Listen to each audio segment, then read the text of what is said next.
জিম্বাবুর বিপক্ষে সিরিজের পরপরে বিশ্বকাপের স্কোয়াড ঘোষণা করার কথা ছিল বাংলাদেশের। তবে তারকা পেসার তাসকিন আহমেদের ইনজুরির খবরে সব যেন থমকে গেছে। বিশ্বকাপের আগ মুহূর্তে আচমকা কালো মেঘ ছেয়ে গেছে দেশের ক্রিকেটে। টাইগার এই পেসারের চোট কতটা গুরুতর, এই প্রশ্ন এখন সবার। গতকাল মিরপুরে জিম্বাবুর বিপক্ষে 5 ম্যাচ টি-20 সিরিজের শেষটিতে মাঠে নামে বাংলাদেশ। ম্যাচের আগে অনুশীলনের সময় চোট পান তাসকিন। তার মাংসপেশিতে চোট লেগেছে বলে জানা গেছে। তবে সেটি কতটা গুরুতর তার সবশেষ খবর দিলেন বিসিবির সভাপতি নাজমুল হাসান পাপন।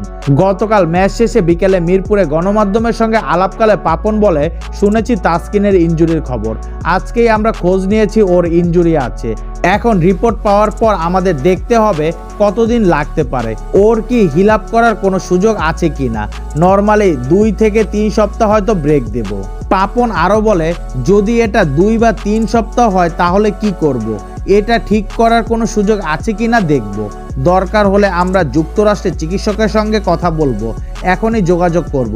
যদি ঠিক করা যায় তাহলে এক জিনিস, আর যদি দেখি যে না আসলেই দেরি হবে তাহলে তো আমাদের অন্য সিদ্ধান্ত নিতে হবে। তাসকিনের জন্য অপেক্ষা করা হবে কি না এমন প্রশ্নের জবাবে পাপন বলে, অন্তত অফিসিয়াল রিপোর্ট পাওয়া পর্যন্ত।